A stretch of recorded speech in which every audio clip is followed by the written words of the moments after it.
Hello everyone! I've been thinking it's probably time for another reading update, so that's what we're doing today. Previously, I told you about a series I was going through while I had a Kindle Unlimited subscription. I was on book 7 or 8 of the Generations of Love historical romance series by M.A. Nichols, and I was attempting to read all 20-something books before the subscription timed out. I did not make it. But that's okay, I more than got my fill, and I didn't blitz my way through the last ones in a panic. I calmly looked ahead and decided which ones to prioritize, and I was able to conclude at a nice, sane, leisurely pace. Last time I had mentioned how difficult it was to know which order the books should be read in. They are technically standalone novels, but there is connectivity among them, and so I couldn't make up my mind between publication order and chronological order. I did go with publication order, or I think I did. I think that's what I did. And I said one form of organization was by family, and I didn't know why anyone would pick that. But as it turns out, that was actually very helpful in the end. I realized that my time was limited, my days with the subscription service were numbered. I absolutely could have renewed, I just didn't want to. And since the Ashbrooks were my favorite grouping, I wanted to read all of those, especially after I learned the last one focused on a character who'd been absolutely despicable in a previous entry, and I needed to know, was Nichols going to pull off a redemption arc for this scumbag? So I made getting to that one a priority, and I read it, and she did pull it off, and it was amazing. One of the best books of the whole thing, and even though there are more books after that one, I feel that was the perfect place to end the series. Overall, I was happy with the books. They're not lofty literature, some of the language and characterizations became repetitive, especially when you're reading one after another. I got sick of certain phrases that Nichols was addicted to using. There was one stretch where there were one or two phrases that she just used way too often. But there weren't any books I didn't like or I felt were a waste of time. Even my least favorite ones had redeeming value. The stories are wholesome and engaging, they have unique characters and scenarios, and at times they can be witty, while at others they're more dramatic. Overall, it was a pretty satisfying experience. Now, let's move forward with a book I mentioned in last week's video, assuming that I post this when I'm planning to, and last week's video is What Else I Saw in April. Solaris by Stanisław Lem. This is a classic sci-fi work that's twice been adapted to film. A man arrives at a station orbiting the planet Solaris, where scientists are studying its vast, mysterious ocean. More than just a body of water, this ocean seems to have properties and abilities that boggle the mind, and indeed invade the mind, as the three men at the station find themselves confronted with near-exact replicas of individuals from their memories or imaginations. The protagonist is determined to understand what's going on when he's reunited with his dead wife. It's a fascinating concept and a well-crafted story, although it does read a little dense at times. There are some passages that are practically encyclopedic.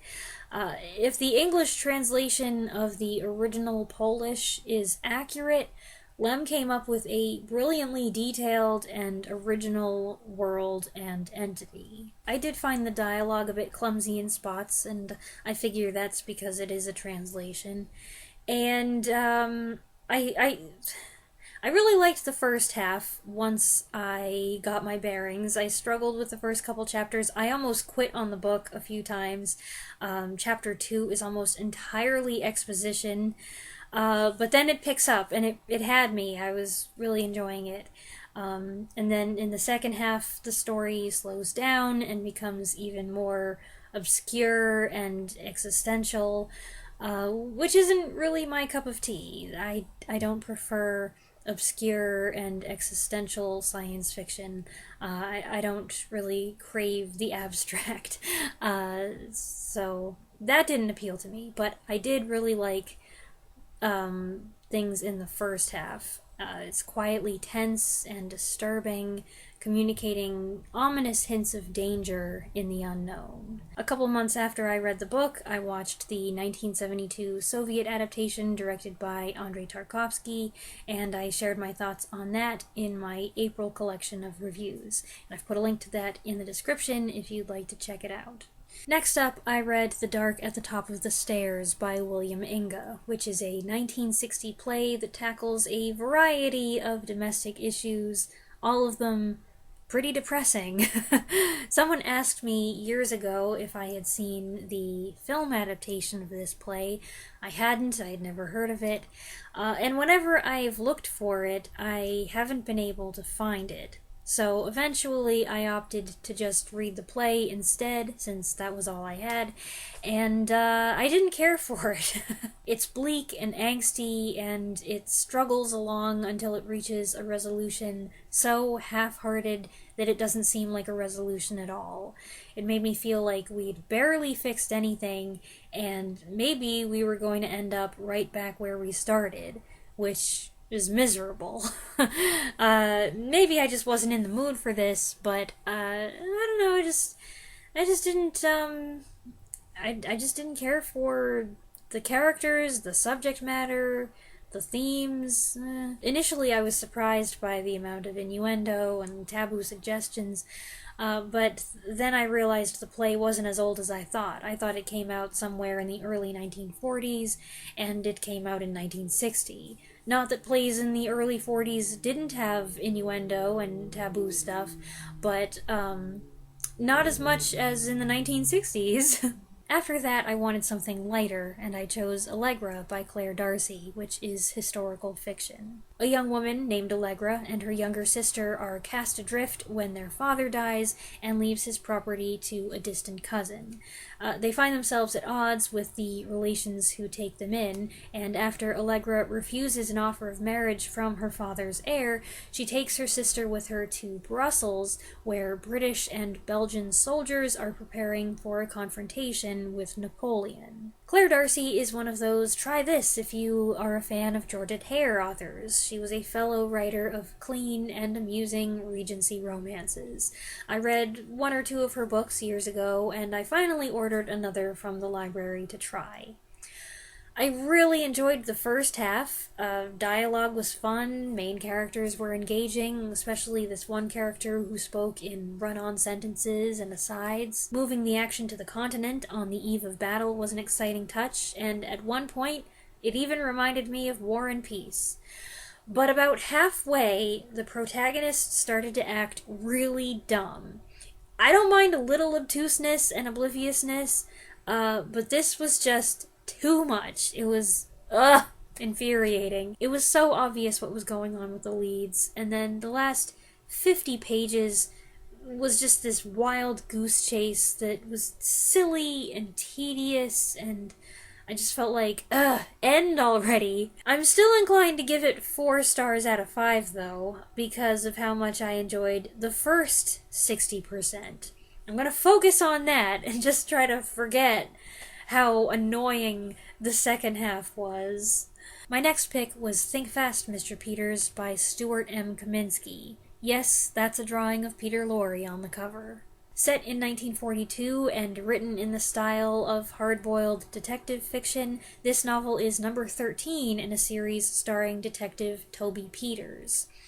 Someone seems to have a vendetta against professional Peter Lorre impersonators, of which there are many. When one of them is murdered, our detective teams up with the genuine article to track down the killer. It sounds absurd, and it kind of is, but it works. This is a fun read, especially if you're familiar with actors, singers, and celebrities of the time, especially if you're fond of the 1940s detective genre, especially if you like Peter Lorre. It's written in a tongue-in-cheek way, and the detective is a likable, down-to-earth guy hovering on the edge of poverty who keeps getting waylaid by his landlady to help her collect rubber for the war effort. while it's a short book, it is drawn out in a few spots, and it has one plot point that's a detective novel pet peeve of mine, and when that showed up, I was like, please. But I liked the book, and I appreciated the way Peter Lorre was written. He felt authentic, not like a caricature, and the book seemed well researched too.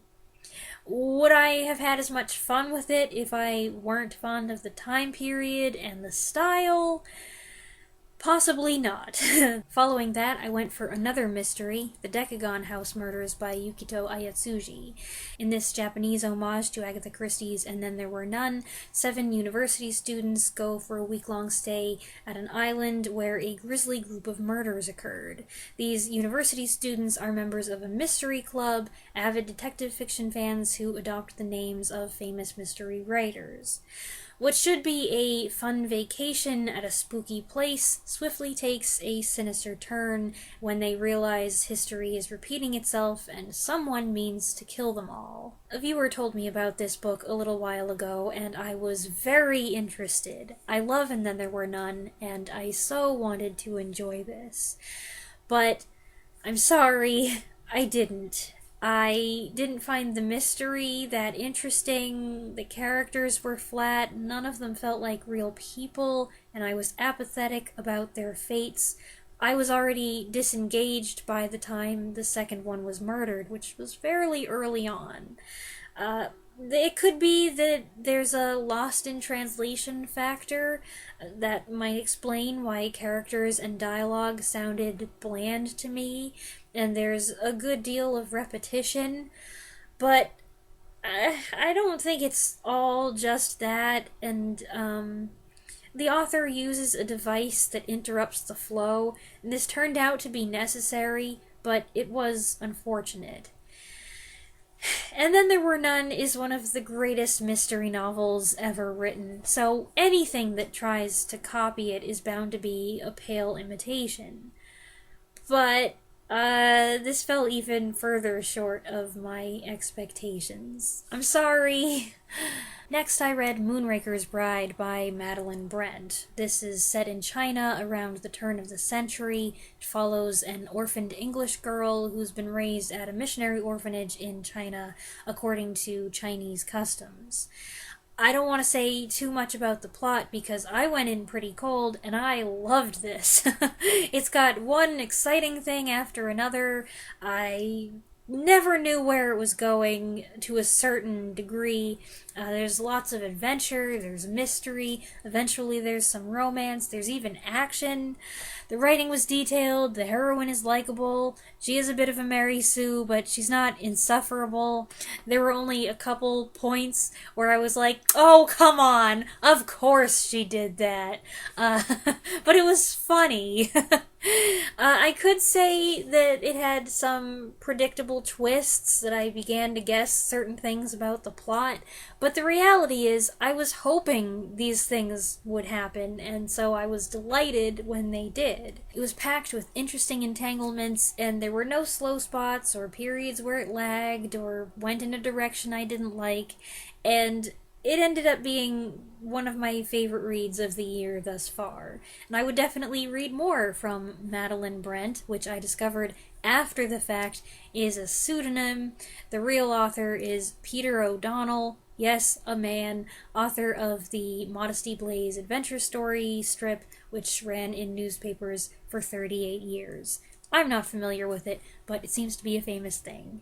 These next 3 I have physical copies for, but I have to be careful with this first one because I don't like to look at it, and I actually read it with a piece of paper taped to the front cover, and since it's got a couple pictures on the back, I covered those as well, and some of you aren't going to like seeing this either, so I apologize in advance. Maybe you want to look away for the next few seconds. Alien 3, the unproduced first draft screenplay by William Gibson, adapted by Pat Cadigan. This is Gibson's unproduced script for a third Alien film, adapted into novel format. It does not have the same story as David Fincher's Alien 3. Think of it as an Alien 3 that might have been. And I'm gonna put it away now, because I don't want to have to look at it either. I know it's ridiculous. This is meant to be a direct sequel to Aliens. It takes place 4 years later. It took me about 50 pages to get a feel for the writing, because each chapter was written from a new perspective.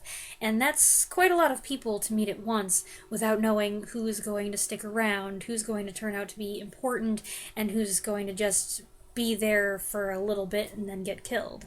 I did get used to the flow, though, and then in the second half, the POVs mostly alternate between two characters I already knew. The disappointing news is that Ripley is unconscious and absent for almost the entire book.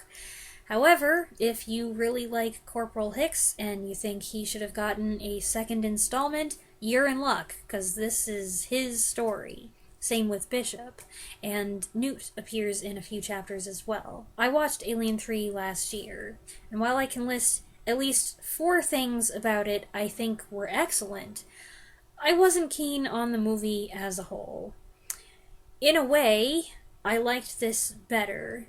It certainly felt more consistent with Aliens in tone and energy, and since I love aliens, I was fine with that. While I am terrified of xenomorphs, I wasn't really scared reading this. I do have an active imagination, but this didn't really bother me too much, as long as I was able to keep my piece of paper on the front cover. But if it were a movie, things would be different. I'd have been completely grossed out.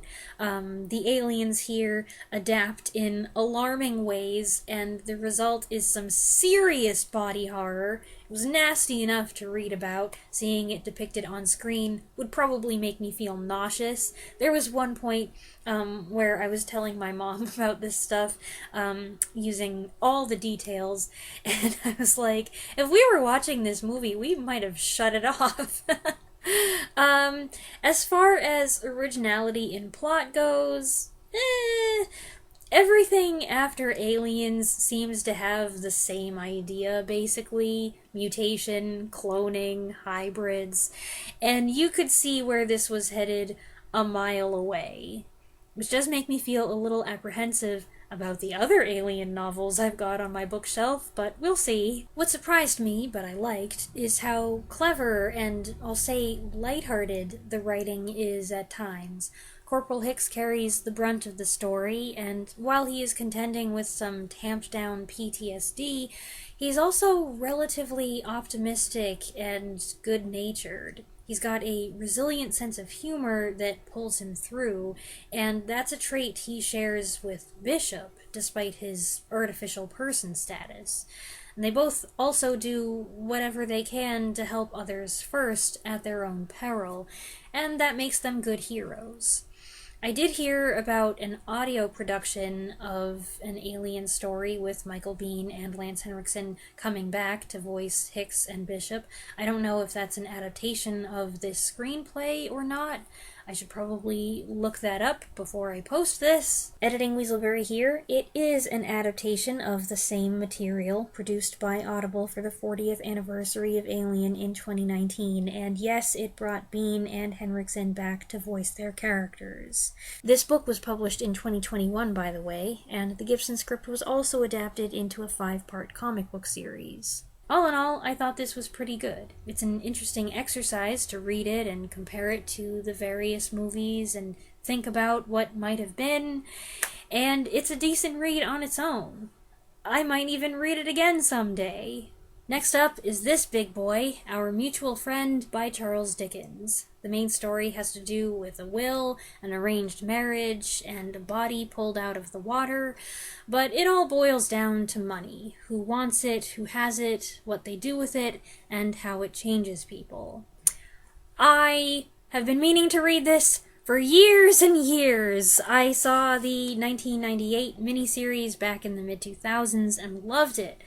But the length of the book, which is approximately 800 pages, depending on which edition you read, has always scared me off. I tried it once, and to my shame, I only got a couple pages into it. it wasn't the right timing. I was distracted with things. That's my excuse.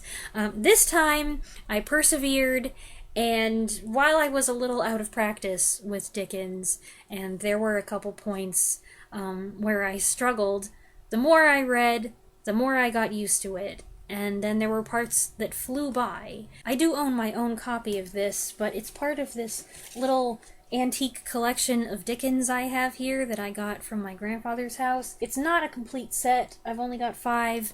I don't know what happened to the others. Maybe they never bought the others.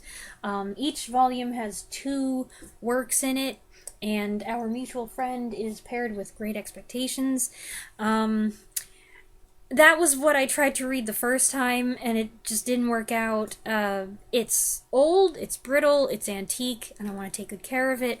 And also, the text is printed in columns. Each page has 2 columns, like a Bible, and I just don't prefer that for fiction.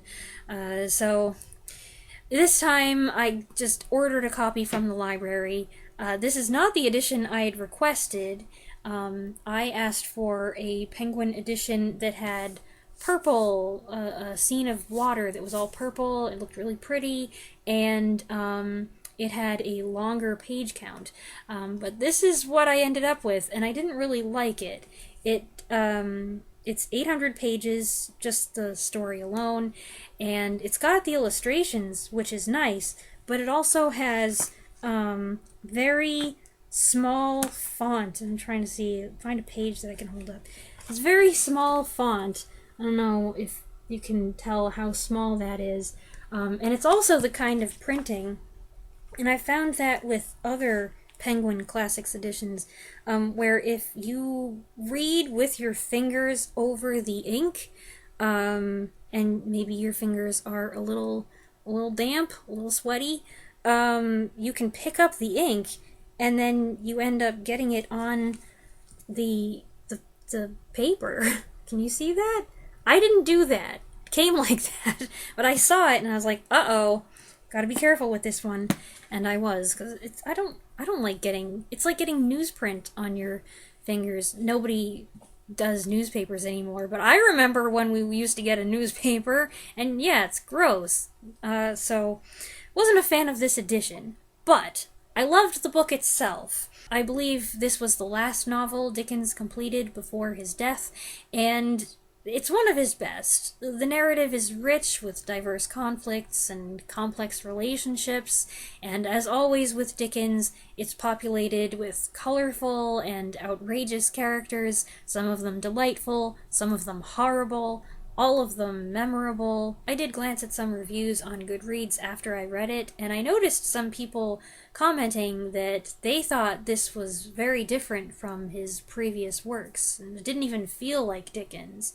But I don't know what they're talking about. I know I'm out of practice. I haven't read much Dickens in the last 10 years, but I don't know. I don't understand what they're referring to. There were also people who were complaining that it was just too dark and depressing and it made them miserable and unhappy, and I felt like, yes, it is those things, but not completely. And what about all the funny parts? Some chapters, like the Veneering's dinner party and the wedding scene, were so funny that I was whooping and cackling over every sentence, every description. But while there are parts that are funny and sweet and even romantic, there's an equal share of darkness as well. Jealousy, manipulation, cruelty, violence, greed, all the ugliest elements of human nature on display. But Dickens balances it and manages it all brilliantly. There are many, many threads to this story, but he weaves them into a fascinating, elaborate web.